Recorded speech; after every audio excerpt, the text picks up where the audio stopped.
La réalité est que la France est un pays dont la classe politique adore la prostitution. Hein. La classe politique française, en réalité, est une des classes politiques les plus prostituées au monde. Hein, parce que cette classe politique a tout soutenu des dictateurs contre de l'argent. Hein, des dictateurs ont tout financé la campagne, la vie politique française, la campagne électorale d'un certain nombre d'hommes politiques français.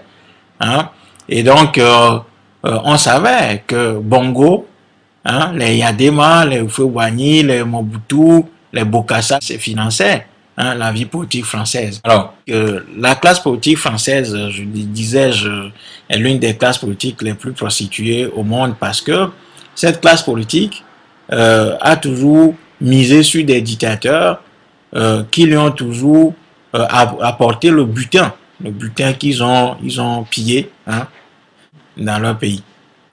Actuellement, il s'agit de dictateurs comme Faure Gnassingbé, du fils Bongo qui a succédé lui aussi à son papa, de Idriss Déby, l'inénarrable Idriss Déby, qui a été à plusieurs reprises sauvé par des opérations militaires françaises.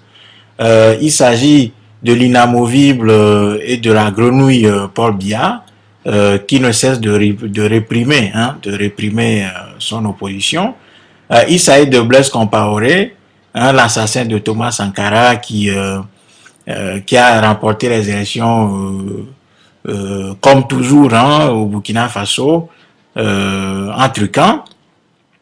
Il s'agit de Denis Sassou Nguesso, monsieur 17%. Il s'agit de Yahi Boni, il s'agit de tous ces laquais, de tous ces oncles Tom qui immobilisent notre peuple en Afrique. Et ces dictateurs-là, la France investit sur eux, c'est-à-dire la France les place, les équipe, les soutient, les maintient au pouvoir, de sorte que ces gens, ces dictateurs, une fois qu'ils aient pillé leur pays, ils apportent leur butin en France et ce butin est partagé entre la classe politique française et ces dictateurs africains qui disposent des complexes hôteliers, des appartements, des voitures de luxe et des hôtels particuliers en France et dans d'autres pays européens occidentaux. Donc, il s'agit d'un business. C'est le monde des affaires. Ces gens n'ont aucune morale.